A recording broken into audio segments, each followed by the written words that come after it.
I'm loving the shirt, Liz. Hey, I got one of those too. Oh, well, not on today, but beautiful. I wore it just for you. Hey.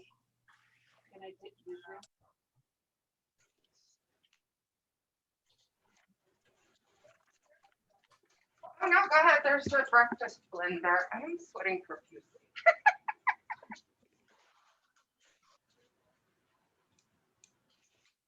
Yeah, that breakfast blend one it's flavored. So otherwise you see it, huh?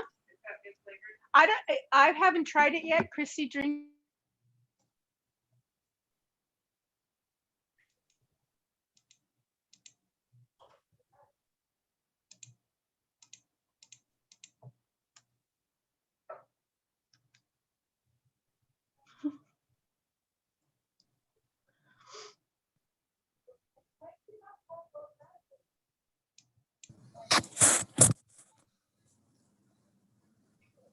Hello.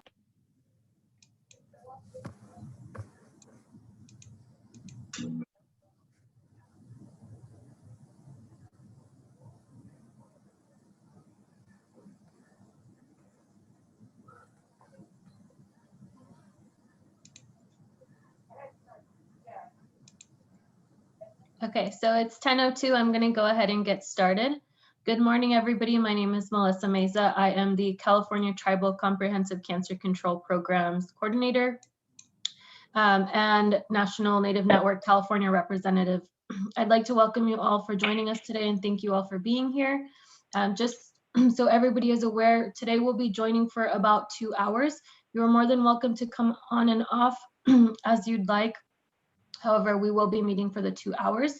And if you do stay with us for the rest of the 2 hours, you will be entered into a raffle at the end of this presentation. This presentation will be recorded, so you may have gotten a notification stating that there will be recording happening. All participants will be muted, and this way we can enable the speakers to present without interruption. However, if they do ask you to unmute yourselves, please do so and feel free to participate.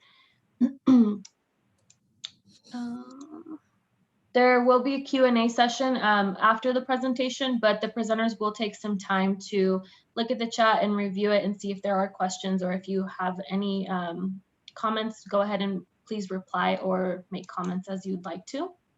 Like I said, there will be a raffle at the end of the presentation, and some of you may have already received your workshop materials. If you haven't, those are being sent out, but you still have the opportunity to fill out the survey and receive those workshop materials. So I will put the link in the chat a little bit about halfway through our presentation. So if you have the time to complete that survey, you will get your workshop materials.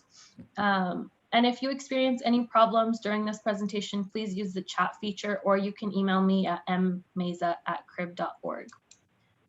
I am going to go ahead and let our presenters take over, and we would like to go ahead and start with a prayer this morning.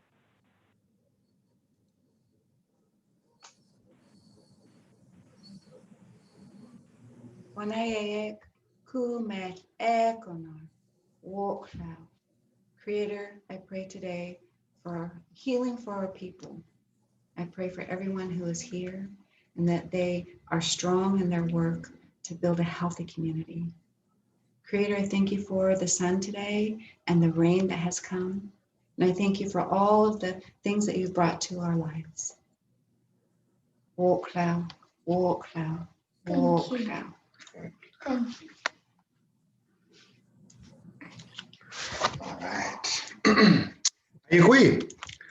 Nick now, Ernie Albers. Nepichuas, well, Walt Lara, SC Nick Mercado, SC Awak Wilfred Albers. Nikuchuas, well, Cali Lara, SC Awak Dolores Mercado, SC Cali Lara. Morak, SC T-Bar, SC Hupa Newomacha. Hello, my name is Ernie Albers. I introduced my grandparents and some of where the villages that I come from. I'm joined today by my son, Caleb. Let me say hello. Hello. I agree. Yeah, this is Caleb Nickwich, and then I'm also joined with my lovely, inspiring, awesome mother. So we're here today and we're going to chat with you guys. Our presentation is called Wellness Through Generations. And we have 3 generations here and we're going to do some storytelling. We're going to do some movement. Ideally, it's going to be inspiring to live your life and start these habits of wellness through our generation. So for us, that happens through storytelling, through ceremony, through connection, through movement as well. So I own a gym called Lift in Arcata. And we'll go into that a little bit more. But first, Caleb and I, we're going to tell a story. All right, so you can be inside. Just a little bit. All right, so this story is about a little bird. And this little bird, he hurt his wing. And it's getting to be kind of wintertime, and it's getting cold. And he needed to find somewhere to go. His family, they left, and that was okay. That was what they needed to do. But he needed to find somewhere to go. And so he was hiking along, trying to figure out what he was going to do for himself. And he decided to sing himself a song. And this is the song that he sang. And now, and now, and now, and now, Heya, and now, and now, and now, and now, and Heya, and now.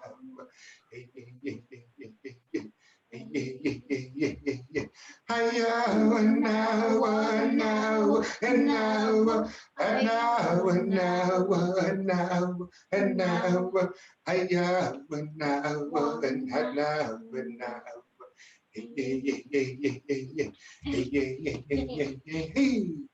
And we stopped that song. He came to this gorgeous, beautiful dogwood tree. Blossoms and flowers, colors everywhere. Smelled really good. And that bird thought, oh, I'd love to stay here. It would be so nice to be next to these flowers, next to all these good smells. So he ran up there. He ran up and he said, in the little corner there. This is dogwood. I need help. I broke my wing. Can I stay with you for the winter? and Mrs. Dogwood looked down and she said, can't you see how beautiful I am? Don't you see all my colors? How good I smell? Do you ever think that you could stand next to my flowers? I don't think so. You're just an ugly bird. You need to head out. You need to head out. And so that bird took off. He took off. And he kind of got his feelings hurt. She called him ugly, and he didn't think it was ugly.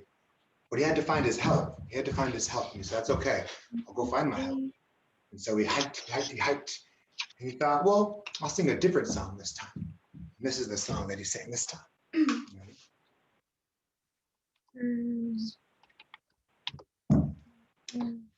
Hey, hey, hey, hey, hey, yeah. Hey, hey, hey, hey, hey, yeah. Hey, no, hey, no. Oh, and now, hey, yeah. Oh, and now, hey, yeah. Hey, no, hey, oh, and he, oh, and he, oh. Hey, hey, hey, ha, hey, hey, hey, ha, hey, no, hey, oh, and he, oh, and oh. When we ended that song, came to this big, important looking oak tree. Like if an oak tree had a tuxedo and a tie, that's how Mr. Oak looked. He was an important looking tree. And he thought, ooh, Mr. Oak, he's really busy. Maybe if I could help him, he would help me. I'm going to go ask him. So he ran up there, said, Mr. Oak, I need help. I broke my wing. Can I stay with you for the winter? Mr. Oak looked down and he said, don't you know who I am? I'm Mr. Oak. Everybody in this forest knows me. I'm a really important guy. I got a lot of stuff going on. I'm really busy. I can't be messing with a little bird like you. You need to head out of here. You need to head out. And so that bird took off again. 2 times. 2 times he reached out for help from his friends, from his community. 2 times they said no, but he needed to find his help. And so he kept hiking. That's okay, I'll find my help. Kept hiking, kept hiking. And so he sang one more song. This is a song that he sang. Oh, hey, no. Oh, hey, hey, hey, oh, hey, no. Oh, hey, hey, oh, hey, no. Oh, hey, hey. The end of that song, the trail stopped. It was this big, gigantic redwood, reached so high up you couldn't see the top. Branches stretched out as far as you could see. And the little bird thought, whew, that's Mr. Redwood. I don't know. If Mrs. Dogwood wouldn't help me and Mr. Oak wouldn't help me, I don't know if he's gonna, but he's gotta go ask. And so he ran up there and he said, Mr. Redwood, I need help. I broke my wing. Can I stay with you for the winter? And Mr. Redwood looked down and he said, Peetwa, of course, of course. Reached down, he picked him up, put him on a high branch. He said, you can see everything from here. We'll take care of each other. We'll keep each other company. It'll be a good winter, be a good winter. And that's how it went. Well, Wagay, those spiritual people, they were watching all this go down. They came down, took some action. And the first place they went to was Mrs. Dogwood. They said, Mrs. Dogwood, I saw how you thought you were so beautiful, how your blossoms were so nice and you smelled so good. You couldn't help this little bird. For that, every year you're gonna lose your blossoms and you're gonna be ugly, to remind you, just because you have nice things, just because you're beautiful, doesn't mean that you're better than anybody else. The next place they went to Mr. Oak. Wagay said, Mr. Oak, I saw how you thought you were just so important, how you had just too much stuff going on, that you couldn't help this little bird. For that, every year you'll lose your acorns and you'll feed the people to remind you that you need to be generous with what you have. You need to make time for everyone. And the last place that Wagay went to was Mr. Redwood. And they said, Mr. Redwood, saw how you were selfless and how you were friendly and how you were just a good community member. And for that, you'll be the biggest, tallest tree in the forest, and you will never lose your leaves. And so today, Mrs. Dogwood, she loses her blossoms and she's kind of ugly. We get our acorns from Mr. Oak, and Mr. Redwood is the biggest, tallest tree in the forest, and he never loses his leaves. So there's lots of, I like to peel back a lot of the lessons in this story. And so a couple of the lessons, we're gonna go over some of the lessons. So our first lesson is from Mrs. Dogwood. What's Mrs. Dogwood's lesson? Don't judge people on how they look. Yeah, can't be judging people about how they look. Sometimes we have really nice things or really good looking people. It doesn't make us better than anybody else. And the second lesson we learned is from Mr. Oak. What's Mr. Oak's lesson? To share. Yeah, we got to be generous with what we have. We make time for everybody. We got to be generous. And what's our lesson from Mr. Redwood? To be a community member. Absolutely. So Mr. Redwood, he's our rock. You know, we make our houses out of Mr. Redwood. We make our canoes out of Mr. Redwood. He's very important to our people. And so that's a beautiful story. And why I love that story so much is that is my favorite story. And so we're talking about this story has been passed on from generation to generation to generation. And as I tell this, as my mom would tell this story, I used to be this guy's age listening to my mom tell it. And now I get to tell it and he gets to tell it with me after hearing me do it. So it's that relationship that we carry with each other, with our great-great-grandma that we never got to meet, but we have this relationship with each other through this story. And she teaches us things. She teaches us how to be a good person. And these lessons are very important even in today's world. And as I get older and as my lessons get, or my challenges get different, you know, when I become a man, when I become a dad, a business owner, a husband, all these different challenges, these lessons get different. And this little bird, he experiences tragedy, or he has an issue, he's got a problem, right? He needs to find somewhere to go. But instead of doing, going out and partying or drinking or feeling sorry for himself, he goes and tries to find his help. So it's about, community, but it's a community story, but it's also about that little bird reaching out for help. And it's hard to recognize when you need help. It's even harder to have the courage to ask for help. And that's what that little bird does. And that's what that little bird teaches us too. It's sometimes hard for me to ask stuff to people, but sometimes I do it anyways. I overcome my fear. Yeah, you overcome your fear, huh? You're like that little bird. So that's our first story. We're gonna tell another story, and this is one of Caleb's favorite stories. This story is Heya Moose's story. And if you don't know who Heya Moose is, everybody knows who Heya Moose is. If you don't know what Heya Moose is that stinky guy. Yeah, he's that skunk. Everybody knows what skunk looks like, right? Well, skunk, he didn't always used to look like that. He used to be all black, kind of velvety black fur. And he would have to walk home through this trail, through the woods. And as it would get dark at nighttime, he'd be going home. And the story is also about Wage, those spiritual people. And you don't really see them a lot. And a little backstory on these Wage is that when we have high dances, when we do whirlwind duel dances, well, we don't go back to those spots for 10 days because that's when they're doing their ceremonies. So this story is also about why you don't see them very often. But I also like to think that these spiritual people, I like to think they have good personalities. So as Heya Moose, he'd be walking down the trail, going home at night, and these spiritual people, these Wage, they would go around him, they'd whisper things to him. They'd say, Heya Moose, where you going? I can see you. Heya Moose would run home. These Wage, they thought it was funny. Run, Heya Moose, run. And so this happened quite a few times. And then Heya Moose decided, you know what? I'm not going to be scared anymore. I'm going to sing really loud next time. And so he was hiking home. And those Wages, they started whispering stuff. Heya Moose, where you going? And so Heya Moose started to sing. And this is what he sang. You sing with me?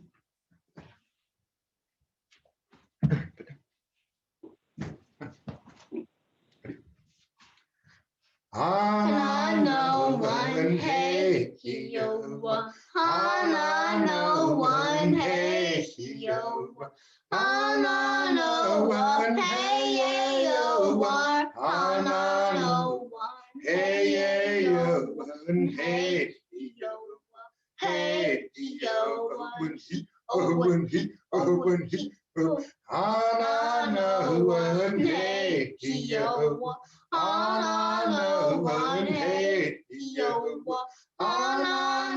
one hey yo, Anano one hey yo, hey yo, hey yo, When he, Heya Moose made it home.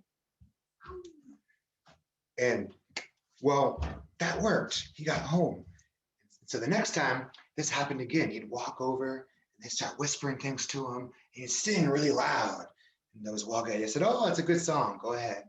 Well, pretty soon, those Wage would say, that's a good song, Heya Moose. That's a good song. But we've heard that song. We think it was funner to scare you. And so they met up and they made a plan. Heya Moose, he was walking down the trail, getting dark time. And those Wage, they started gathering around. And they were whispering. They're saying, Heya Moose. Heya Moose! Heya Moose!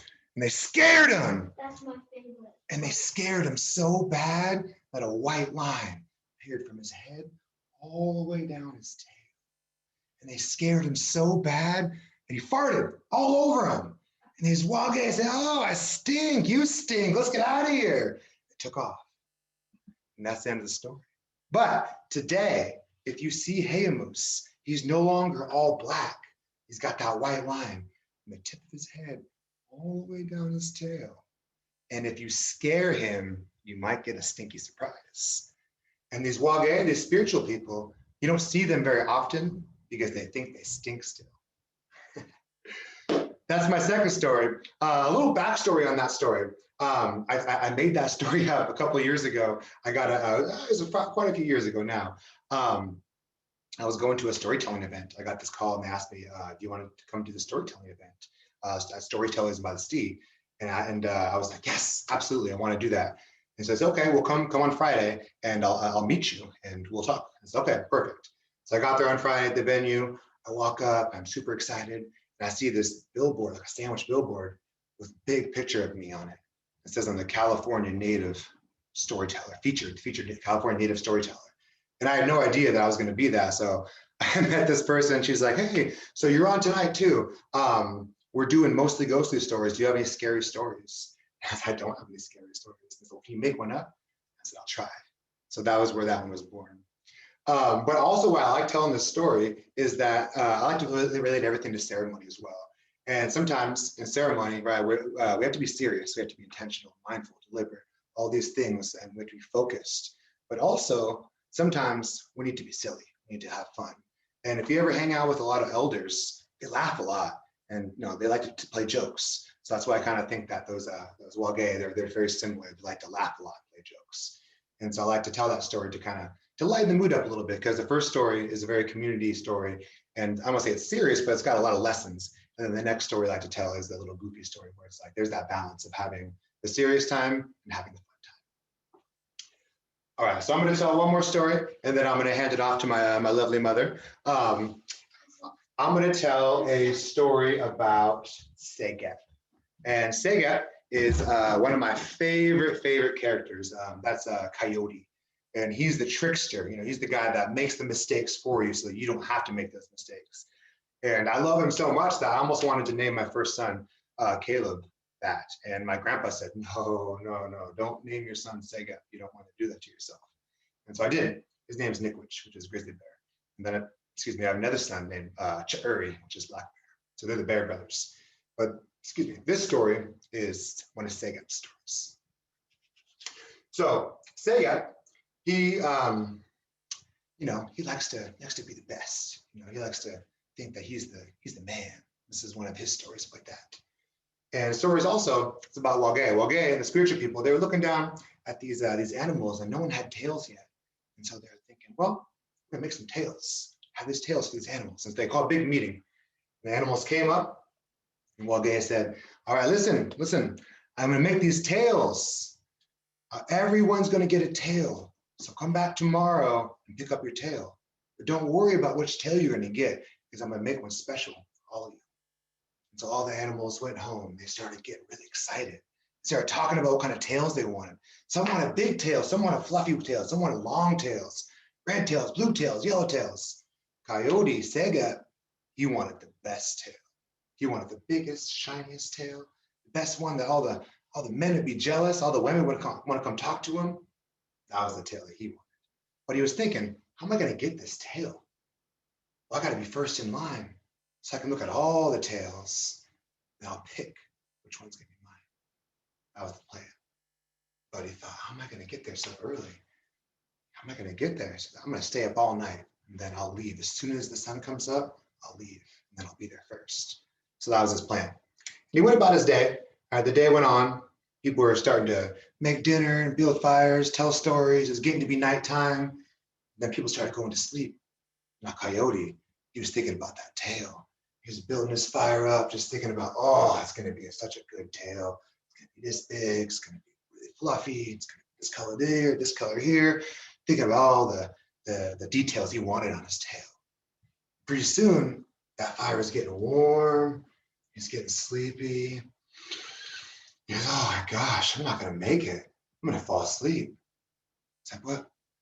When I'm a brush dance, I can stay awake all night. I bet you if I sang a brush dance song, that would help me stay awake. And so this is what he sang.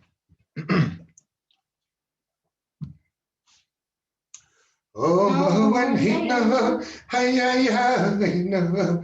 Oh, when Heya, oh, when he, oh, when he, oh, when he, oh, when Heya, oh, when Heya, oh,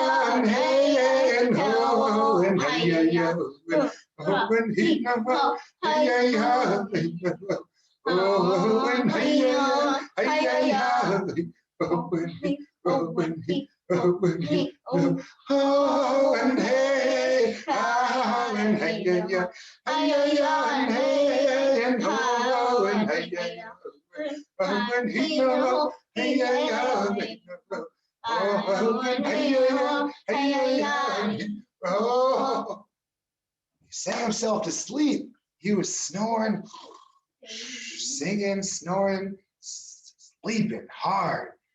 Pretty soon, it started to get light out. All the animals woke up. It was tail day. They ran to the meeting spot. Fox got there first. He's a fast little guy. He thought, you know what? I'm always running around real fast. People can't really see me. I'm gonna get a big red fluffy tail. So Fox got a big red fluffy tail. He took off. Bear and Deer, they came in next, and they said, we're always chasing each other through the brush. We don't really need big tails. Let's get little fluffy tails. So they got little fluffy tails. And they took off.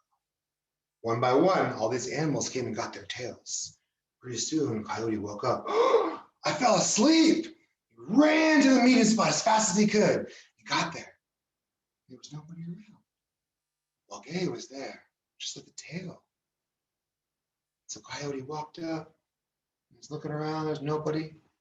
Came up, looked at this tail. Wasn't really that much of a tail. Wagay was, hey, Coyote, I got your tail right here. And Coyote walks up on it and says, you don't got any more tails? And Wagay says, no, Coyote, I made this for you. And Coyote looks at it. It's not at all what he wanted.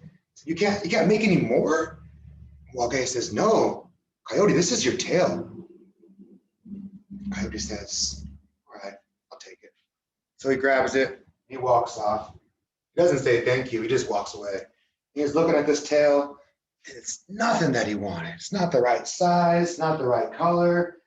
It's nothing. It's ugly tail, he thought. Who would want to wear this tail? And so he walked home, he threw it in the fire. So he didn't want that tail. He walked outside. He was looking around, trying to get some air. He noticed that everybody had tails. Everybody was happy, shaking their butts, showing each other their new tails. Coyote thought, I'm gonna look weird if I don't have a tail. So he ran back inside and got his tail, threw it on the ground, stomped out the fire. He picked it up. There was this ugly, burnt-looking tail. He had to put it on because that was the only tail he had. And so today, if you see Coyote, if you see Sega, he's got this kind of ugly-looking burnt tail because he didn't appreciate what Wagay had done. And why I like telling this story is it's an appreciation story. You know, I was very, very lucky enough to go to a lot of different presentations, a lot of different seminars growing up in a group called the TAG, Teen Advisory Group. And so I got to see a lot of different stuff, a lot of different presentations, a lot of different things happening. And sometimes when you go and do those things, you don't really see all the work that goes into it, all the behind the scenes work it takes to put on these things.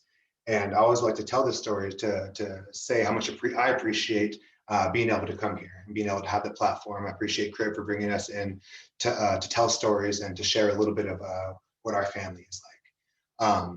So with that, I'm going to turn the storytelling over to my mother. Such an inspiration to me. You know, growing up, I got to go to all different kinds of stuff with her, all different kinds of presentations, travel, go different cool things, cool opportunities because of this lady. And, you know, I'm always forever in debt to her. And so treat her well. Here she is. Neck now, Liz Lara O'Rourke. Nekuchas well, walk, Myrtle Nixon Moon, S.A. walk, Margaret Lara Marks. Napichas well, walk, Charlie Moon, S.A. walk, Salvador Lara. Those are my grandparents. I'm Hupa, Yurak, and Cholula. I've been doing storytelling. I was thinking about when did I first start doing storytelling, and it was when I was in my 20s. I worked in the schools in an Indian Ed program. And what I noticed is that young people were more willing to listen to lessons if it was connected to a story. And I also remember when I was in college, I had an instructor, and he said that he always taught concepts connected to a story because it was easier for students to remember that concept. And I remember when he told me that, I thought to myself, gee, all those Indians, all those old Indians, they sure were smart, because our lessons come from stories.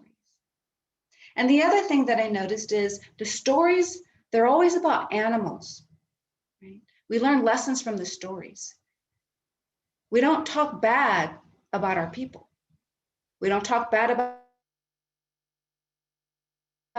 the lessons come from the animals.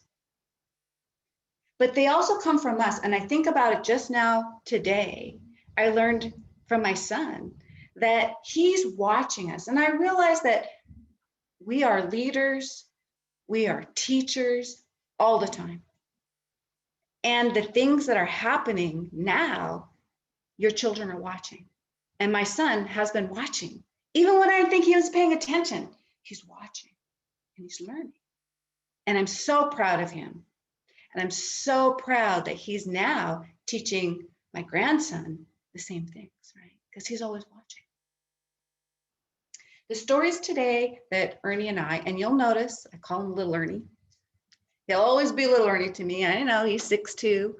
But the stories that Little Ernie and I will be telling are going to be about wellness, building our community, and taking care of ourselves. So the first story that I want to tell you is about Coyote. He's probably, like the movie star of Indian people, right? He's in all the movies, he's in all the stories, well, most of them.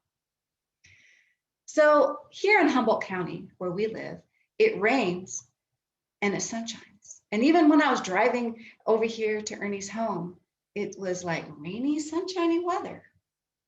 And I remember driving and it was rainy, sunshiny weather with my husband.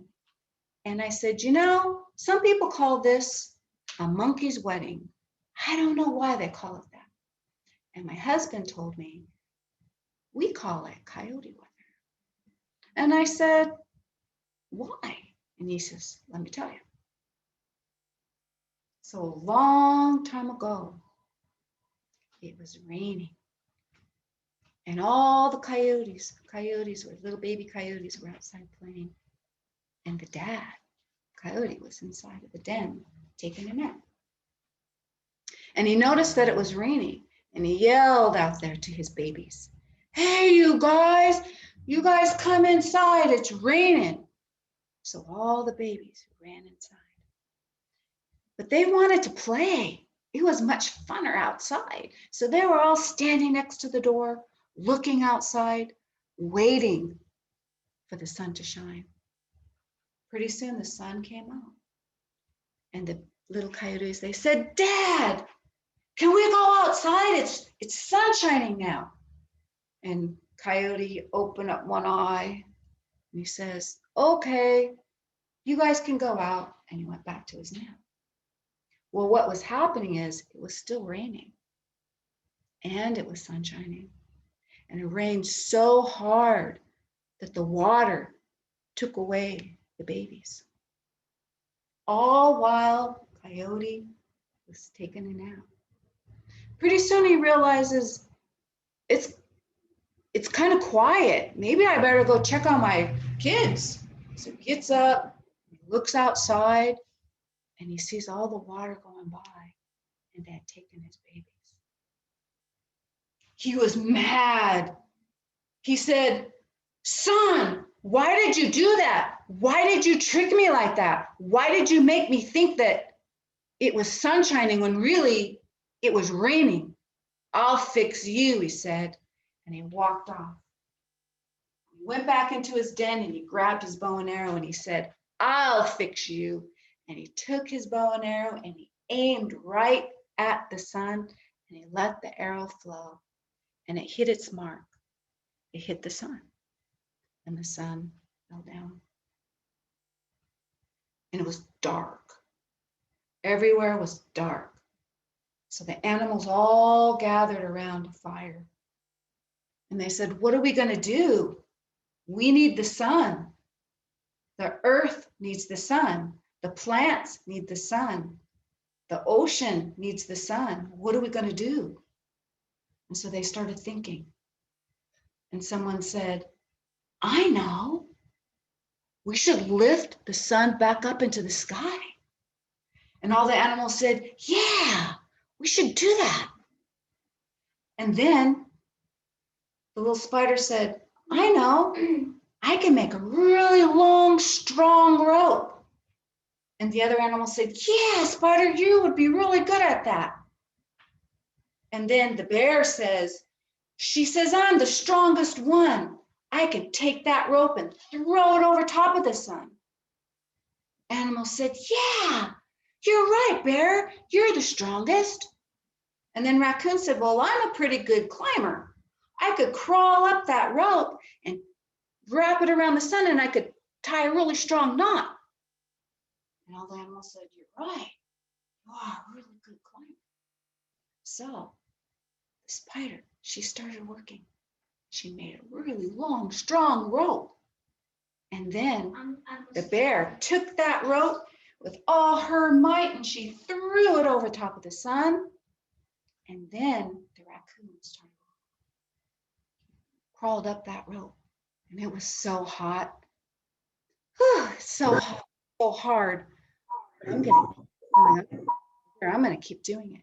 Tied a really strong rope. What? This is really important. I'm gonna tie 2 knots. So he tied 2 knots. Came back down. It was so hot. He was wiping his paws on his eyes. And some people say that's how raccoon got black eyes. So then all the animals came together and they grabbed the rope and they said, pull everybody. And so they all started pulling, all which way, pulling on the rope. Nothing happened. Let's try it again. So they all grabbed the rope and they all started pulling all different ways. Still, nothing happened. Pretty soon, someone said, maybe we should try pulling at the same time. Maybe we should work together. Instead of everybody just pulling, let's try to work together. Eagle said, that's a great idea. I'm going to fly above. I'm going to watch you. And when I yell pull, you all pull. And so the animal said, okay. So they all grabbed the rope. Eagle was flying above and he says, pull. And all the animals pulled. And Eagle says, pull. And all the animals pulled. And they lifted the sun up just a little bit. And it went back down. So the animals, they got back together again and they're like, we've got to figure this out. What are we doing wrong? They started looking around and they see Mouse over there. And they said, Mouse, how come you're not helping? And Mouse says, well, you know, I'm just really little. I'm really not that strong. And most of the time I'm just in the way. No, Mouse, everybody has to help. Everybody has to contribute. Come over here and help. So Mouse ran over there, grabbed the rope. Everybody grabbed the rope. Eagle started flying up into the sky. He said, pull, and all the animals pulled. And he yelled, pull, and all the animals pulled. And together, they brought the sun back up into the sky. This is a time to unmute because there's lots of lessons. And many of you are leaders, right? Either in the community, at your work, but remember, you're always a leader at home, right? Young people are always watching you. What are those lessons? Somebody can say what those lessons are, put it in the chat, and somebody's gonna have to read me the chat too, because I can't see it right now. But there's a lot of lessons about community. What lessons do you see or think about? Let me see if I can get into this. Teamwork. Oh, you got it. Teamwork, absolutely, right? You can be a great at a lot of things, but really having a healthy community, even having a healthy family takes community, right? It takes teamwork and communication, right? So at the beginning, they all were just pulling every which way, and there's a lot of animals with a lot of strength, but it was teamwork and communication that really helped lift that sun up into the sky. Also thinking about, I mean, probably one of the first lessons is to not be lazy, right? Work hard. Indian people work hard. In my family, it is not okay to lay around and be lazy. And also, like, we do things very specifically, right? There's lots of rules. And a lot of that is to be healthy, to take care of each other. And sometimes shortcuts aren't okay, right? So, and Coyote's a pretty lazy guy, right? He should have been watching his kids, right? But he wasn't. He was taking a nap.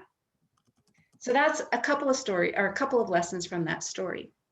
What about mouse? What's the lesson around mouse? Caleb, what's the lesson around mouse? You should help out even if you're little and you're not like if you can't really help, you should still try to help. If you're little and you're not really good at it or like the thing that they're doing, but you should still help. Yes, yes. Even if you're little, you should still help. And if like it will help them. Yes, that's right. Caleb is on to something, right? So even if you're little, you should help, but also we should always give the little ones a chance to help. Right? Give them a chance, because how are they going to learn? How are they going to get better unless they try and we give them a chance to help? Also, believing in yourself, absolutely. Sometimes we don't get a chance to prove ourselves, and having that belief in ourselves will help us to help and to develop, right? And to develop. And collective effort pushes us further. Absolutely. Did you notice not any one person took all the ideas or gave all the ideas. They all gave each other ideas, and then they all encouraged each other. They encouraged each other to make something great, to do something great. And encouragement is huge. Sometimes we spend a lot of times, breaking things down, and really we want to build things up. So I really like that story. Leadership comes in all different ways, right? We are leaders, even in our home, at our work, in our community. And there's a lot to be said about leadership, because oftentimes when we think of leadership, we think of our own history. And I want to tell a story about something funny, because I like to incorporate life stories with my traditional stories. So one time I was driving home. I had where I work, there's about an hour and a half, 2-hour drive from site to site. And I was driving home from a site, and my husband calls me on the phone and he says, "Hey, Liz, I just want to remind you that when you get home, nobody's going to be home because we're going to go to the dance. We're going to go to the brush dance." And I'm like, "I want to go to the brush dance." And he says, "Well, you can go to the brush dance if you drive over Bald Hills." Oh, okay. And I'm thinking to myself, I've driven over Bald Hills with somebody else, but I've never driven it myself. I've never driven alone. And it's getting dark. And my husband says, "You can do it. That road's almost all the way paved now. It's just like driving over the road." And I'm like, "Yeah, I can do that. I can drive over the road." So I'm going down 101, and I take a left, I'm gonna go over Bald Hills. So I'm driving, and I think to myself, I'm gonna sing to myself. Sometimes when I'm driving along, singing to myself and getting ready to go to brush dance. And for our people, the brush dance is a healing dance, and they dance at night. So I started singing. Ah, hey, no, hey, hey, hey, hey, hey. Ah, hey, no, hey, hey, hey, hey, hey. Ah, hey, no, hey, hey, hey, hey, hey.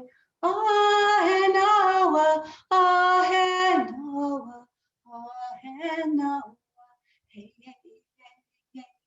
Ah, hey, no, hey, hey, hey, hey. And I'm just singing and I'm driving. And then I notice that the road is no longer paved.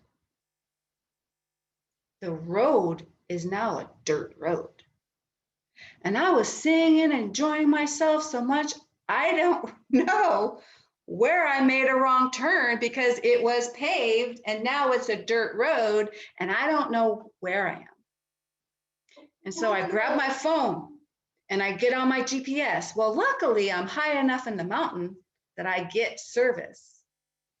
And I see this little dot and I look at the dot where I'm supposed to be.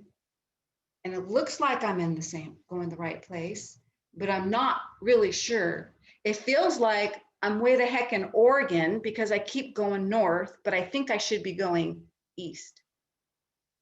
So I start praying and it's getting dark. And I look around and I'm like, I swear I see little eyes looking at me because I'm out there by myself on this dirt road and I don't know what to do. So I just keep driving. And I'm praying and I'm looking at my phone and I see this little dot, which is me, getting closer to the village of Wedgepeck. I keep driving and I keep having faith. And finally, the road turns back into pavement. And I'm like, yes. I keep driving and I get to the bridge and I'm like, I know where I am now. So I get there, pull in, and they're dancing. So I'm really excited because I got to see the first dance and then there's a rest and I get to see the second dance. Feeling really good, right? Going to the dances, going to ceremony really lifts me up. I see family and friends, haven't seen them in a long time. And so we all get in our cars. And so my husband and his mom get in the first car and I get in my car and he says, you just follow us. And mind you, it's about 12:30 midnight. So it's dark. Because you follow me. And I'm like, okay. So he's driving and I'm driving and I'm thinking, I'm singing to myself and I'm following him and he's driving and I see him go like this. He drives on. And I'm like, wow, I hope he's okay up there. And I keep watching him and he goes like this again. And I'm starting to get worried because I'm thinking, is he getting sleepy? Is he like driving off the road and coming back on? And so we stop and he gets out of the car and he's all happy. He's getting gas. And I said, are you okay? And he goes, yeah, I'm okay. And I said, are you getting sleepy? He goes, no, I'm okay. Why do you say that? I said, because you keep driving off the road. Why do you keep doing that? And he says, did you not see the deer on the side of the road? I didn't see the deer. I didn't see the deer. I didn't know that that's why he was doing that. I assumed he was falling asleep. We get home. And I like to tell the story because in leadership, sometimes we think what's easy for some people or easy for you is easy for everyone. When I got home, I went on Facebook and I said, oh, I went over Bald Hills and I was really scared, right? And I got a lot of mixed feedback. One person said, I drive over that all the time. It's a great, great drive, not afraid. And then somebody else said, I can't believe you did that by yourself. Right? So different reaction to what you do. What might be easy for one is not easy for another. And then as a leader, you have to be able to know, if you're doing something that's easy, it might not be easy for another person. If somebody is having struggles, we should support them. And we all do. We all have struggles. Some of us are struggling with losing weight. Some of us are struggling with the coronavirus. Some of us are struggling with the coronavirus, Caleb said, which is true. Some of us are struggling with not eating sugar. Some of us are struggling with drugs, alcohol, blood sugar, spending too much money online, right? There's lots of different struggles and we're all different. So knowing that that's true, helping other people, we have to really look at where they are at, not necessarily where we are at. And as leaders, we have to explain what we're doing. So like my husband was doing this, I didn't know that there were deer in the road, right? I would never have known that. I didn't see it, but he did. And he was and he was like, you need to look on the sides of the road. That's the other side lesson. Look on the side of the road, Liz. Don't just look straight ahead. Look on the sides too. I have a couple more stories. I'm wondering, do we want to do physical activity or continue with the stories? You want to do one more story? Do we have time? Okay. So It's already a chat. is there any chats? Let's see. You can do it, Liz. I did it. That was scary work driving on that road. I'm telling you, it was scary. Leadership is so important, and because we are all leaders, but the other piece of it is yourself. Oh yeah, my husband, he's so wise. Absolutely. He married me. So when I was little, there was this elder woman, and my dad used to, and it's true with many of us, is we go out and we take care of our elders. And she didn't know how to drive, so he used to go out into the mountains and get her and bring her into town, and she would stay the night with us, and she would do her shopping, and then he would take her back up into the mountains. And sometimes we'd sit around the table, and she would tell stories.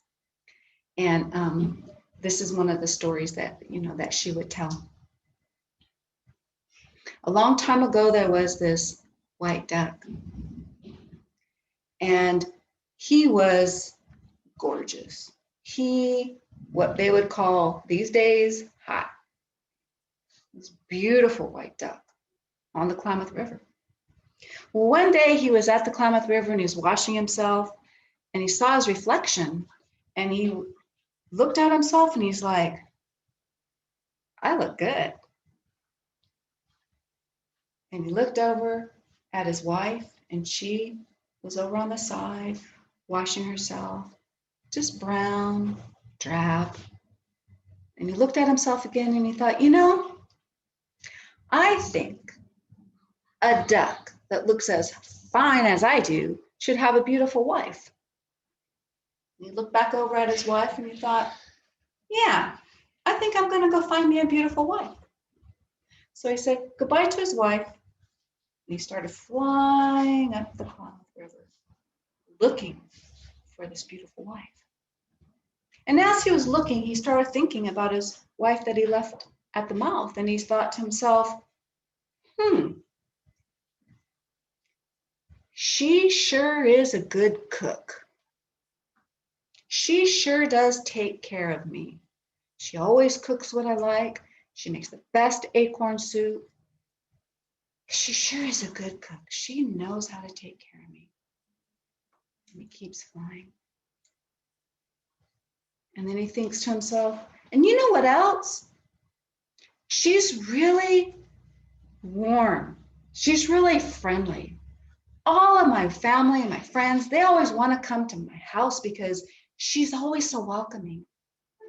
She always takes really good care of our home. And he keeps flying. And he thinks to himself, and you know what else she does? She takes care of my feelings. Whenever I'm upset or sad or frustrated, she always knows how to take care of my feelings. And he's flying, and he thinks to himself, you know what? My wife is beautiful. She knows how to take care of me. She knows how to cook good food. She knows how to take care of my family and the community. She knows how to take care of my feelings. She's beautiful. And so he turns around and he starts singing. And he's singing about looking for this beautiful wife that he left behind. Esplachima, hey, oh, Flauchima, hey, oh, Flauchima, hey, oh, Flauchima, hey, oh, Havenchi, Gio, Havenly, Havenchi, Gio, Havenly, Havenchi, Gio. Lots of lessons, right? And I really like to tell that story with young people when they're starting to choose friends, when they're starting to choose a mate or a partner. What are some of those lessons? What are some of those lessons that you see in that story?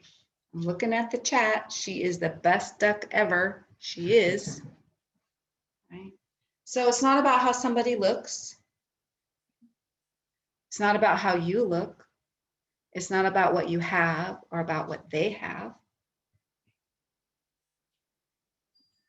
Friendship should be about how people treat you. Relationships should be about how people treat you, not what they give you, not what they have. Right? And that's really important that we not get caught up into that. But what's the lessons that the wife gives us? She gives us a really important lesson. When he leaves, she doesn't chase him. She lets him go because she has enough self-confidence in herself. She has independence in herself. She can make her own life good herself. And how many times do we chase things that really aren't that good for us? We chase people, we chase mates, we chase partners, we chase friends, we chase a job. Sometimes it's best to stand back, right? And depend on yourself. Do what's good for yourself. All right, I think we're gonna do some movement. I have one more story for later. It's my hair story, but I'll leave it at that. We're gonna do some movement. All right. Isn't she awesome? You know, quick personal story. I try to be, you know, I try to fill my schedule sometimes with presentations, clients, just different things. And so sometimes I'll go over to my mom's house and I'll chat with her about all the projects that I have going on. I'm like, listen, I got this going on this day, this going on that day. And then she's like, oh, let me tell you about what I have going on. And somehow she has so much more stuff going on than me. And then just now I was thinking, you know what, I'm with my presentations, like my storytelling, I've been feeling really confident in my storytelling. And then hearing my mom tell stories, I'm like, damn, I still have a long way to go. Because I thought, how was a good storyteller? How was she way better than me? So, you know, yeah, I love hearing those. I love hearing that. So what I want to talk about now is we've been talking a lot about wellness, about ceremony, about self-confidence and asking for help, all these different things, all these different lessons. One of the lessons that I wanted to put in there was physical wellness. And when we talk about physical wellness, for me, one of my personal goals in owning a gym and being a coach is having people rethink what a workout is supposed to be and rethink what physical wellness should be and could be. So we're going to go through a little warm up, a little bit of movement, some developmental stuff. So when we talk about like evolutionary things, as far as like humans go, I like to think about human specific movements. And when we talk about what we're at today in society, we don't get a lot of those human specific movements or I like to call primal needs. Interaction with the environment, interaction with each other. We're always on screens. We got rounded shoulders. We're in chairs. We're in cars. We got messed up hips. So a lot of times people will have those shoulder issues and hip issues. So for me, I'm always trying to get people to rethink what a workout is, what it could be for them. And so what this is, it's just a kind of like a little bit of a warm up, activation, mobilization. I like to say active hips and active shoulders and mobile hips. And that'll help us combat what we have to do in today's society, especially with all these screens. So I'm gonna go off my view here for a gallery view. And if you guys, if you're comfortable, absolutely take off your screen so we can see and I can kind of see what you guys are doing as well. It's always challenge by choice. So if you're not comfortable with it, definitely, we're gonna give some different options. The idea is that, my son can do these movements, my mom can do these movements, and I can do these movements. All these things are very good for all of us. So if you got your supplies, your bands, I like to call them booty bands, the little tiny guys. We're going to use those. If you have a yoga mat, you want to break out that yoga mat. Let me see if there's any chats real quick. So I do want to let everybody know that if you haven't received your workshop materials, you'll get some resistance bands Sorry, can't really see that. And then we're also sending out yoga mats. So I did add the link in the chat if you would like to complete that survey. It's going to lead you to putting in your contact information so we can send you those materials. All right. So we're going to get, I have to call it the loosey-goosey warm-up. And if you need something to hold on to, a wall, a chair, or something for balance when we do some other things. But here we go. You ready? Okay, let's back up. So ideally, you're going to be able to see Caleb and then my mom too. So I'm not going to need this quite yet. So we're going to start off just with some handshakes. You're going to shake out the hands. You want to get your wrists loose, a lot of typing, a lot of texting. Oh, behind you guys. And then once we have some handshakes, then we're going to put our hands in our armpits, and then we're going to draw some circles with those elbows. These are going to be called chicken wings. Everybody loves chicken wings. I know. Oh, besides him. We're going to do 10 one way and then 10 the other way. If you lose count, that's okay. Just kind of follow in with what we're doing.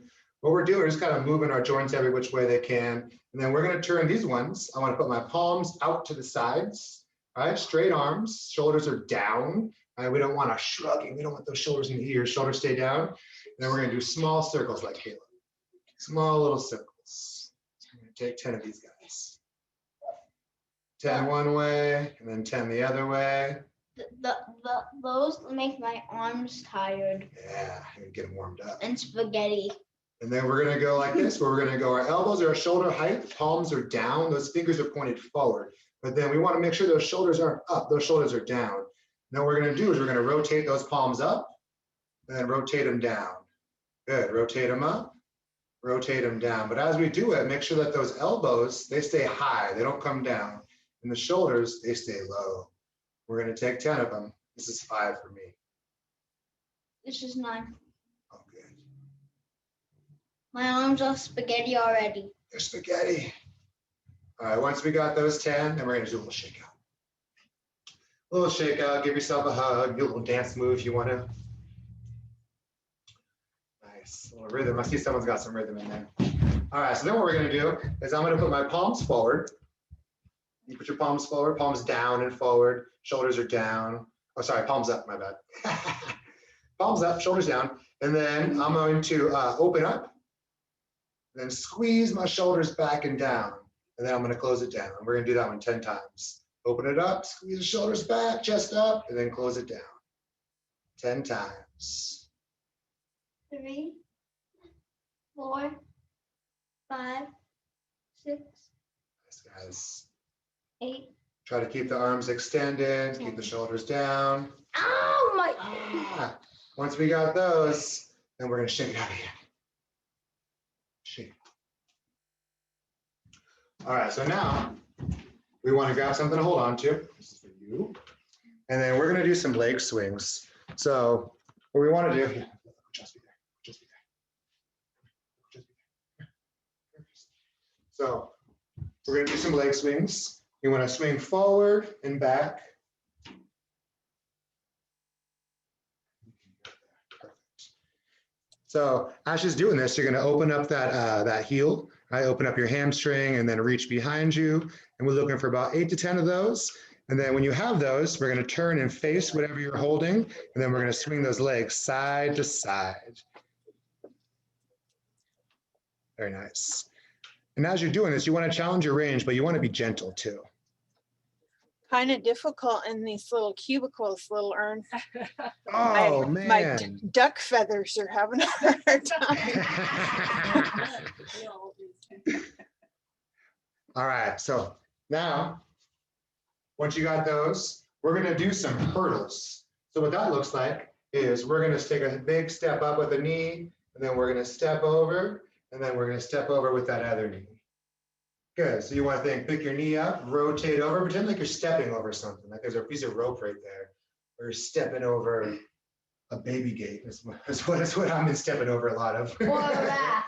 Or a raft, yeah, we like to say we're going rafting. You step in the raft, and then you gotta pee, so you gotta step out of the raft. We like to go rafting. We're gonna do this one 5 times. Okay.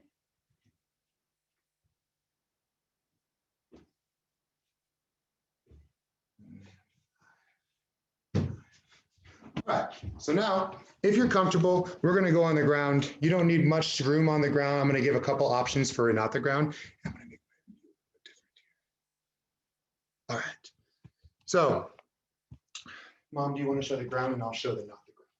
Okay. So why don't you go first? So I'm gonna have her do some spider inner reach. So go ahead and go on the ground, Mom. Gonna have one leg forward. Okay, I'm just gonna do it too. So one knee's on the ground, one leg's forward. My mom's right knee is on the right knee is up, so that right elbow is going to go down towards the ground. Go ahead and plant both your hands on the inside. Then the right elbow is going to go down towards the ground, and then reach up high to the sky. Yeah, we're going to do that 5 times. Per side. Yeah, 5 times per side. And then I'm going to get right in front of you guys real quick. So check it out. If that's not good, if the ground's not good, I'm going to do that same thing with a chair, where I'm going to put my right foot on the chair, both hands on the inside, and then my right foot's on the chair. So my right hand and elbow are going to go down and then reach up. So we're getting a little hip action, a little rotation.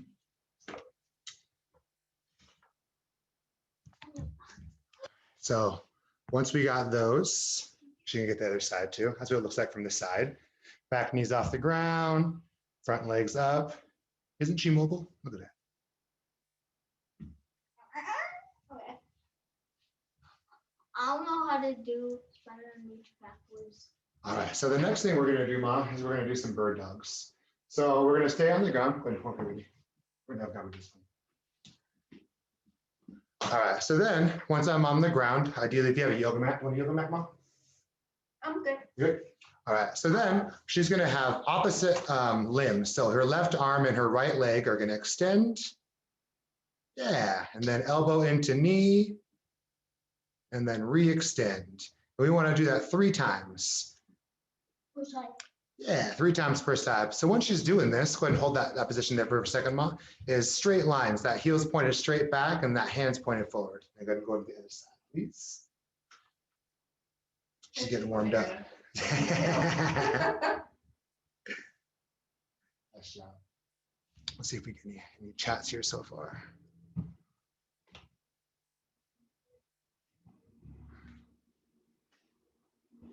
Good. All right, so we're going to do one more on the ground, and then we're going to talk about a little bit of banded work. So we're going to do some thoracic rotation. Remember that one? I'll do that one. So this one, I'm going to be on the ground, my hands and knees. And then, so I got hands and knees, and one hand is going to reach through, and then I'll reach up high. And from the other side, it looks like this. So I'm working on some thoracic rotation. My bottom half is going to stay put. And my top half is going to rotate. So one hand reaches through, that shoulder goes down towards the ground, and then I reach up high and try to open up my chest as much as I can. I'm going to do that one 5 times, 5 times on each side. Reach up. You got them too? Reach up high.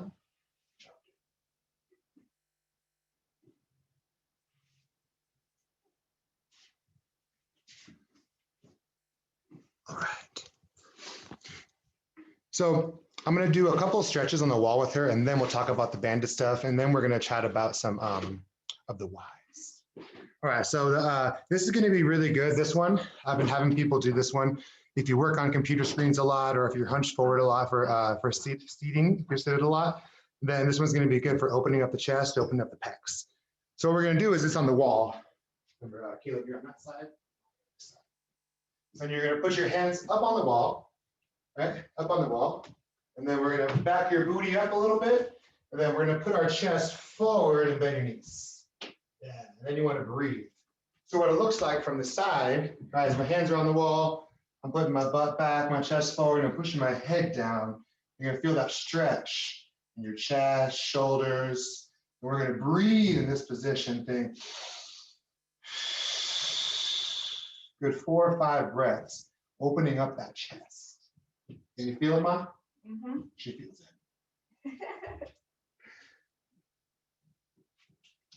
So that's the first one we're going to talk about for opening up the chest. And the next one is going to be, we're going to put our hand. So if you think, if you make a hand like this, all right, so your index and your thumb, we're going to put that against the wall. Your index thumb into your arm. Good. So she got her index thumb down, sorry, her thumb down, her index finger against the wall, and then her whole arm is going to go against the wall. And then she wants to try to open up this chest a little bit. All right, so I have my arm like this on the wall. And you want to open your chest up a little bit. You should feel that stretch in that chest and shoulder right there. And as we're moving, guys, we're moving kind of fast. Are there any questions so far before we go into some banded work? We're kind of trying to cover a lot fast here. No questions yet. We got some participants though. People are doing it, yeah, a couple. All right. We're going to talk a little bit about banded work, and we're just going to give a few options for these bands. If you get those bands, Melissa was saying you can still fill out the survey and still receive the bands. So we're going to give a couple options for to use these. So I think we were chatting about them. We should have a couple of different options. We want the light option first. We're going to go through the light option, and we're going to do some shoulder stuff, and then we're going to need the heavier option, and we're going to do some leg stuff. And then we'll bring it all together. All right, so get back over here next to your next to us. So what you have, we're gonna have the light band. I'll do this one too. So we all have our bands, and we're gonna put them on our wrists. Right on the wrists. Yep. So then arms are gonna be extended, shoulders are gonna be down, and then we're gonna do some just little pull out. We're going to do that 15 times. And if you can, Ma, a little bit of a pause. There you go. Good. So as you're doing these, check out my posture. They shouldn't be here. Whoop, rolling those shoulders down as we spread that band. You want it to be taut. Yeah. Good. You got your 15? All right. So then when we have 15, we're going to bring that band out. Keep it out just a little bit, and then we're going to keep our arms pretty much locked out, and we're going to raise our hands overhead, and then bring them back down. Good, bud. They don't have to be that wide. He's trying to impress you guys. No. So keep it tight, and then reach up high, and then reach down low. And we're going to do this one 10 times. And ideally what we're doing is what we're trying to do is strengthen the correct posture. Right? So what we're doing is we have some resistance and we're moving our arms and we're strengthening this posture. A lot of times when we start to do this, people get a little bit trapped on it. Or if you're used to being rolled forward, it's going to be a challenge to hold that correct posture while we're in this position. And then the last one, after we got those 10, you feel your shoulders? Yeah, shoulders getting warm. How about you? You guys feeling your shoulders? For those of you who have it, thumbs up. Perfect. We got a couple more. All right, so now arms are out. All right, we're gonna push that thing out a little bit, and then we're gonna go up and then down. But as you're doing this, target areas is right in front of you. They shouldn't go out, up, way up there. They shouldn't go down there. Just think in front of your chest. And the whole time, making sure we're not doing this with our shoulders. Those shoulders stay locked down. And we're going to do this one 10 times. I don't really know what to call this one. We just call it like fancy handwork.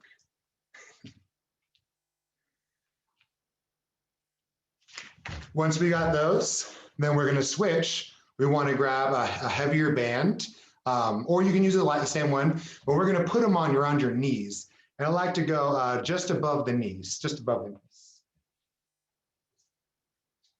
I'll use this one. So usually I tell people, you put these on just like you put on pants, one leg at a time. That's why I put pants on. I say that in class, and then some people try to put two at a time, and it's kind of funny. All right, so the first thing we're gonna do is work on some external rotation. So what that means, let's see if we can get all of our knees in here. So I want you to be on that side a little bit. So now what I'm going to do, I'm going to give you a side angle of mine. There we go. So then I want a little bend in the knees, and I'm going to send my hips back into a hinge.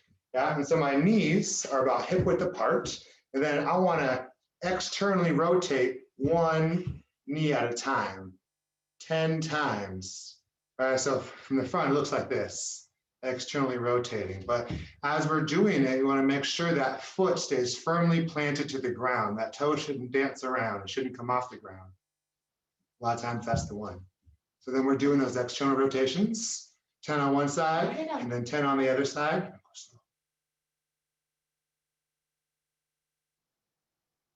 And then once we have both of them, then we're going to go 2 at a time. And this 10 times. And this is good when you got music, because then you can really get into it too. And then what you want to feel is back here. Yeah, you can start to feel back there. Do you feel back there, Mom? Yeah. Okay, good. All right, then we release, then we stand up. Whew, that feels nice. That should feel like a little release there.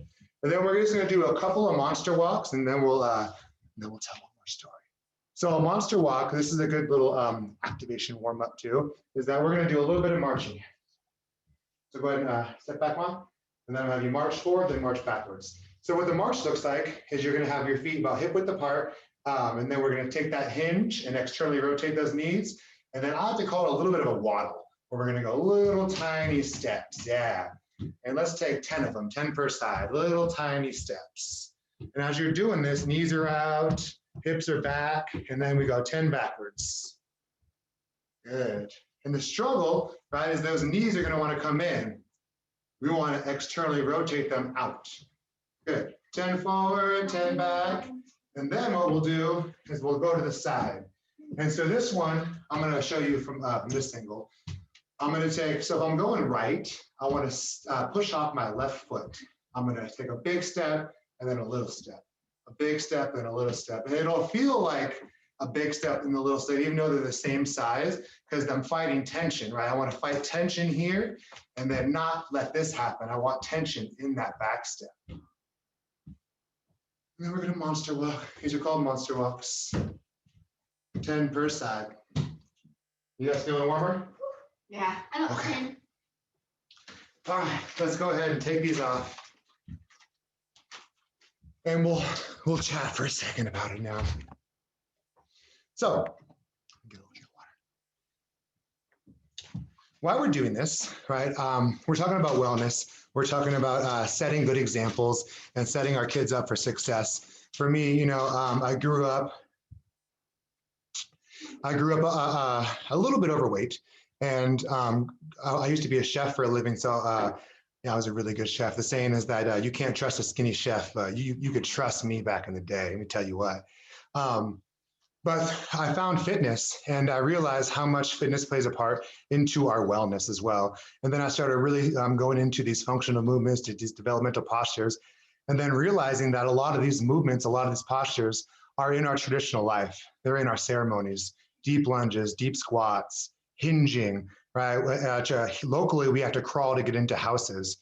So we have to crawl, we'd have to hike up mountains. You have to hinge and grab stuff while we're gathering. A lot of our ceremonies have deep squats, deep lunges, split stances, rotational movements, all these movements that are now called developmental movements. And we've been doing them for thousands of years. So our traditional life and our ceremonies have made us fit as a byproduct of our lifestyle.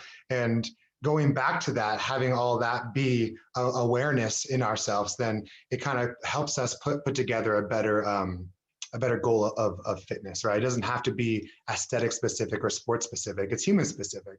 We want to set ourselves up for success. And part of that is normalizing movement, right? If you're walking by someone's office and they're doing some stretches or doing some activation, you should know what they're doing. You shouldn't be walking by and be like, oh, what is that person doing? They're weird.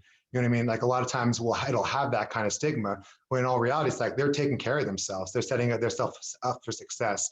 And the more tools that we have for our toolbox, the more we can do this, the better we go. So absolutely. I mean, if we can do this video again, if you get your bands and you can kind of get a little activation warm up, there's so much more stuff that we could do. But we're trying to stay on a schedule. Are there any questions or comments as far as the movement goes? We're gonna go, I think we got one more story too. Anybody in there? Did anybody get their stuff, their bands? Anybody do those with the bands?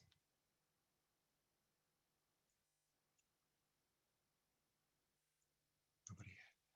Oh, all right, somebody got theirs. Perfect. Okay, so did you want to go first or do you want me to go first? I have a hair story and then did you want to finish up or do you- Yeah, let's do that then. Okay. All right. It's a tradition that I'm just tell you real quick. It's a tradition at our house that we have burnt buns at Thanksgiving. I'll let her explain why though. All right, go ahead, Ma. I'm always late and I am not a good cook, so I'm not sure where Lil Ernie got that talent because I've always burnt the buns, no matter what. Every Thanksgiving dinner, every Christmas dinner, I've always had burnt buns. And I'm not sure, but somewhere there was the kids all my kids, they like things to be very well done. And so like if things are like a really golden brown, they always say, yeah, it's not done enough. So really kids are watching you. I'm really busy, as little Ernie had mentioned. And at one time in my life, I was driving back and forth between Eureka and Trinidad, which is about 35-minute drive. And sometimes I would drop off at my mother's house. She lived in the middle because I would never have time to eat. And whenever I would stop there, she would feed me. And she'd always say, Lizzie, you should slow down. You shouldn't be doing so much, going so fast. You should slow down. And when you ate, she'd always get upset if you ate too fast. So whenever I would stop, that would be my slow down. I would have to stop and eat and not eat fast.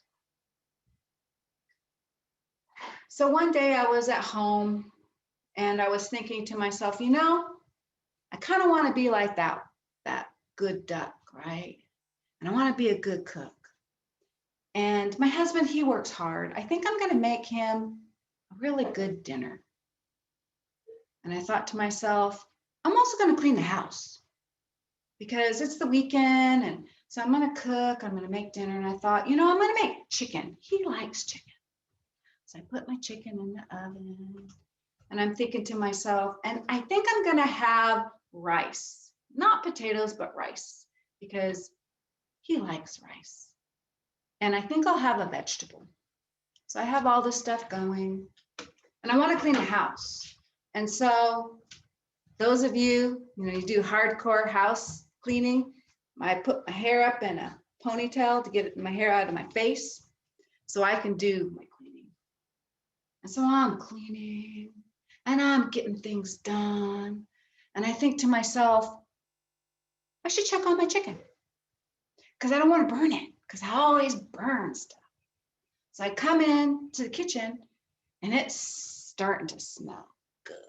As I open up the oven, peeking at my chicken, it smells so good, and I close the oven door. And I can smell something burning. I'm like, oh, my rice is burning. So I lift up the lid on the rice and I stir it, but it's not burning. I must be burning my vegetables. So I lift up the lid on the vegetables and I stir it and it's not burning, but I can smell something is burning. And then I realize it's my hair. My ponytail is on fire.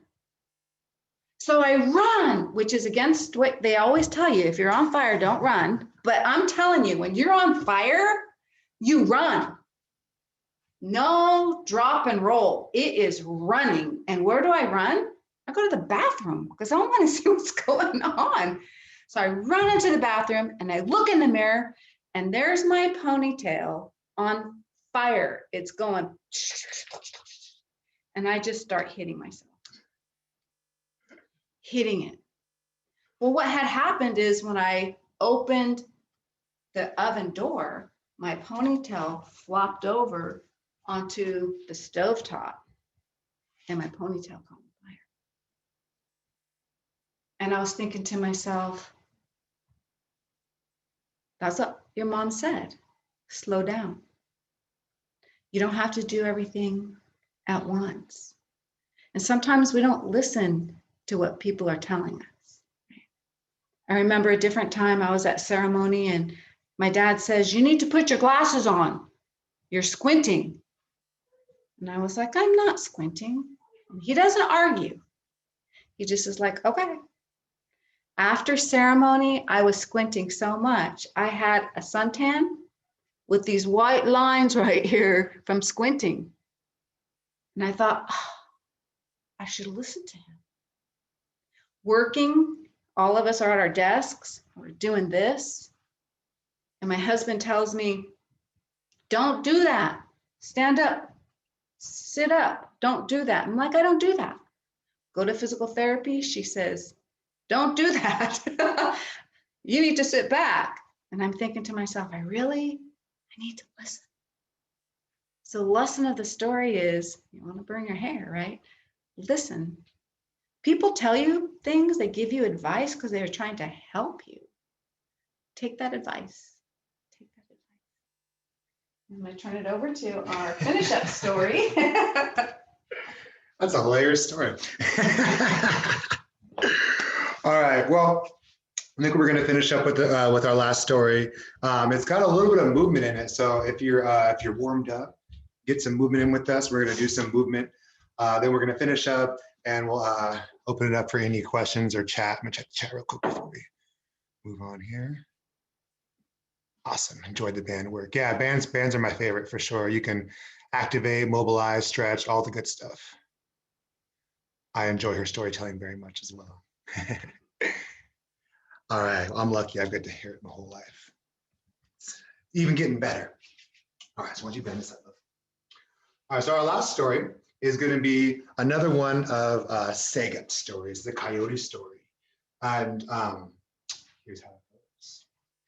So Sega, he was just kind of sitting in his den, kind of scheming on who he was going to get next. That's how Sega kind of goes. When all of a sudden, he hears this beautiful song. He hears it, and it's mesmerizing. It's beautiful. And Sega says, who's singing that song? Who's got such a pretty voice? I'm going to find out. So he was walking, he was hiking. And as he hiked, he had to work his way through the brush, thick brush, and he worked his way through. And then when he came through the brush, there was a bunch of bushes. And so he had to get on his hind side, his feet and his hands, and he had to crawl under those bushes. And when he got through the bushes, he came to a creek. So then he waded through the creek. Big steps, waded through the creek. And when he got through the creek, there was a big hill, the mountain. So then he hiked up that mountain. Good job. The whole time he was just drawn to that voice. He wanted to see who was singing that song. When he came up to the top of that mountain, he looked down into the valley. And there were these 7 women, sisters, holding hands, dressed in ceremonials, beautiful women, singing. It was them, it was their song. And God, he was looking at them. He was just mesmerized. They're beautiful women. And pretty soon, those women were floating. They were floating. And then they were gone. And Coyote thought, whew, I'm going to come back. I'm going to marry one of those women. One of those women, they're going to be my wife. And so he went home, and he was just in his den again, praying for that song, just wanted to hear that song again. And all of a sudden, there she is. They're singing. Beautiful song. And he listens. And he says, I'm coming. I'm going to go. We're going to go. So he goes and he goes. And he works his way through with brush. Works his way through. And then he crawls under the bushes. Yeah. And then he gets to that creek and he's got to wade through that creek. The whole time he's just thinking about that song. He's listening to it, hearing it. And he gets up to that hill and he starts going faster. He says, I'm coming. And he starts going faster. He goes up that hill. And then when he gets up to that hill, he looks down. In that valley, there's those 7 sisters holding hands, dressed in ceremonials. Beautiful women, singing, dancing. And Coyote thought, that's a good song, ladies. That's a good song. But you haven't heard my love song yet. I'm going to go down there and I'll sing them my love song. And then I might take 2 of them as a wife. So he ran down and this is what he sang. Ready? And now, and now, and now, and now, and now, and now, and now, and now, and now, hey, you know what, hey, you know what, and now, and now, and now, and now, and now, and now, and now, and now, and now, hey, you know what, hey, you know what, hey, when he, when he, when he, when he, and now, and now, and now, and now, and now, and now, and now, and now, and now, hey, you know what, hey, you know what, and now, and now, and now, and now, and now, and now, and now, and now, and now, hey, you know what, hey, you know what, hey, when he, he looked at him, nothing. They just kept singing their song. And they started floating, and they were gone. And Coyote thought, well, they must not have heard me, because if they would have heard me, they would have talked to me. That sounded good. So he left. He went back home. And he was just thinking about that song. He wanted to hear that song, thinking about those women. And there it was again. Beautiful song. So nice. I'm coming. You're singing to me. I'm coming. So this time he ran. He was working his way through the brush really fast. Then he sprinted his little crawl under those bushes. And he ran through the creek, kind of swam. He got to that hill and he started climbing as fast as he could, hearing that song, I'm coming, ladies, I'm coming. And he gets to the top of that hill, he's tired. He looks down there and there's those women, beautiful, beautiful 7 sisters, dressed in ceremonials, singing, dancing, beautiful. And so Coyote thought, you know, this time I'm going to run down there. I'm going to jump in the middle, show them how powerful I am, how much of a man I am. Then they'll want me. So he ran down there, hey, jumped in the middle, real hard, real aggressive. Those women said, hey, take it easy, Sega. We can see that you want to dance with us. You're making it obvious. But if you're going to dance with us, Coyote. Dance with us. We have a long way to go. We don't come back together, we're not going to come back. And so Coyote said, okay, I'll dance with you ladies. Stepped in the line, and started dancing. And they're dancing, and those ladies started singing this beautiful song. And Coyote started showing off a little bit, dancing really hard, getting low. And those ladies said, calm down, Coyote. You have a long way to go. If we don't come back together, we're not going to come back. So Coyote said, okay, I'll calm down. So he was dancing and he was dancing. His legs were getting tired. And he was getting tired. He was tired from all that work he had done. He was just trying to dance. And pretty soon, he started floating. And they were floating. And Coyote was floating. He was looking down. He was trying not to freak out because he was floating. You could see his house and the river bar. And pretty soon, all was gone. It was just sky. And they were dancing.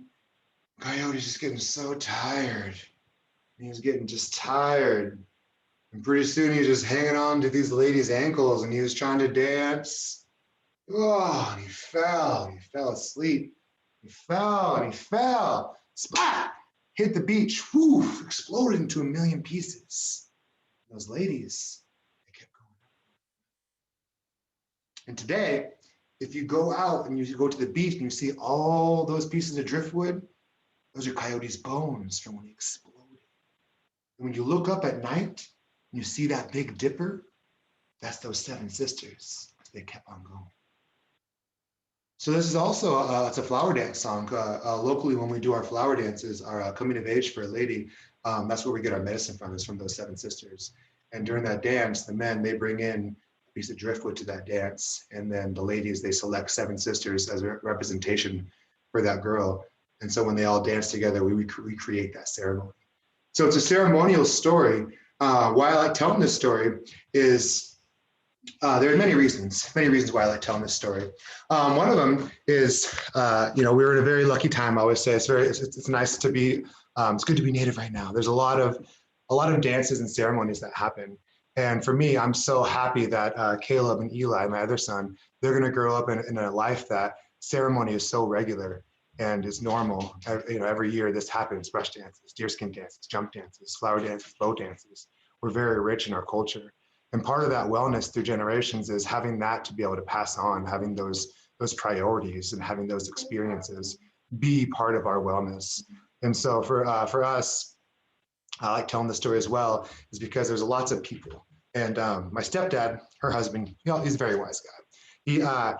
He used to tell me, when you're making a soup, you can't just keep adding water and expect it to be a good soup.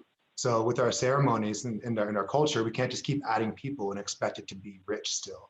We have to have time to teach and time to listen and time to have all these lessons together. And so with this story, the ceremony, Coyote wants to go there and find a woman. He wants to make it about himself and show people how tough he is and how awesome he is. When in fact, ceremony isn't about that. It's about being there for the right reasons, being there to put yourself in the position to help others and to put yourself in a position to put other things before you. And so for ceremony and with leadership, sometimes we have to do that too. We have to look outside ourselves and really take it from there. So with that, I think we're gonna, is there any questions or any more comments as far as the movement or the stories? Looks like he's loading Kuchas up there with bands.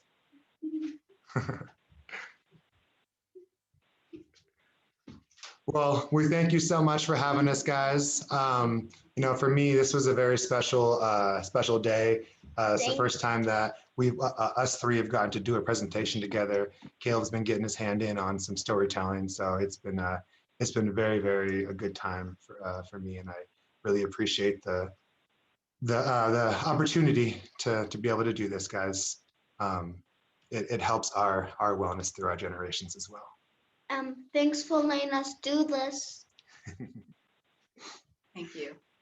Melissa, we're going to turn it back over to you. Okay, so we do have a raffle, so hold tight before you log off because you might miss it. We are going to be raffling 5 items. So I already put everybody's names into wheel. So I'll go ahead and call out your names right now as we get them. I did include the 3 of you, so you do get an opportunity to also get the prize if you win. So give me a couple of seconds. So our first person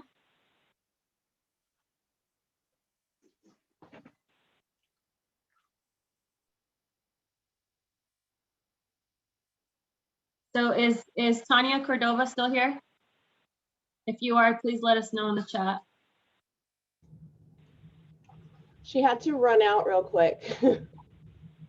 Okay, so we'll go on to the next person.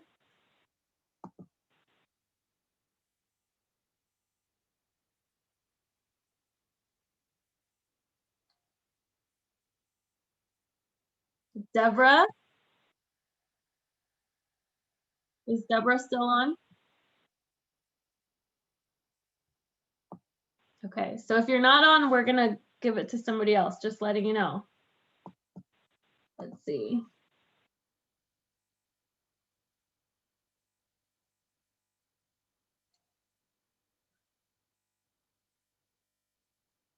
Cynthia Samuel. Yes, I'm here. Okay, so there's our first winner. Yay, thank you. And if anybody on crib team can just write this down, please.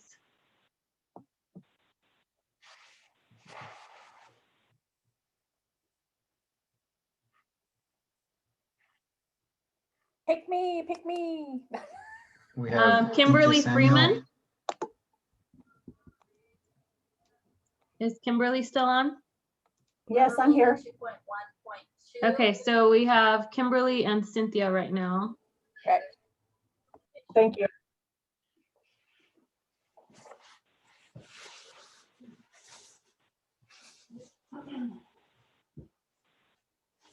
Mary Wolfen. What was the name? Mary. Oh. I'm here. Okay, so there's number 3.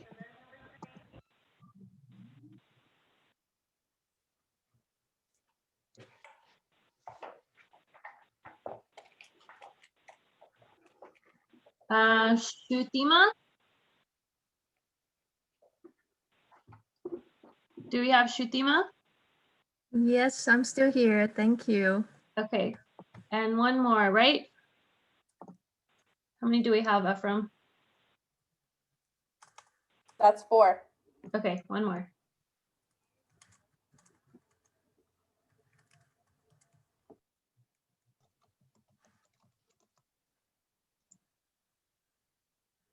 And Amber Webb. Is Amber still with us? Oh, thank you. Yes, I'm here. Okay. All right. Well, thank you so much for participating. We will be having another presentation next week. Ernie, do you want to hop back on and just talk about that really quickly? Yeah, so next week, I'm going to be with a couple different people. Jude Marshall, he's going to be doing a food is medicine presentation. He works in the nutrition in the garden at UHS. And then another friend of ours named Marva, she's going to be doing a salmon cake recipe and then some recipe cards. All of it kind of going back into like traditional eating and you know, traditional values. What will we be doing around this time of year, getting ready to do different things. But yeah, so next week we'll be there. I'm going to come back and I'm going to do another story with them too. So, you know, hopefully you haven't seen too much of me so far.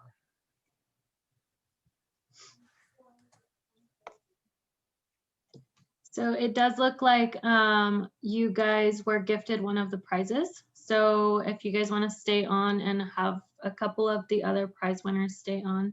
We'll stay on for a couple more minutes. We are on here until 12. So if you have questions for the presenters, please feel free to stay. Otherwise, you get about 15 minutes back of your day. Thank you so much, everybody. Bye-bye.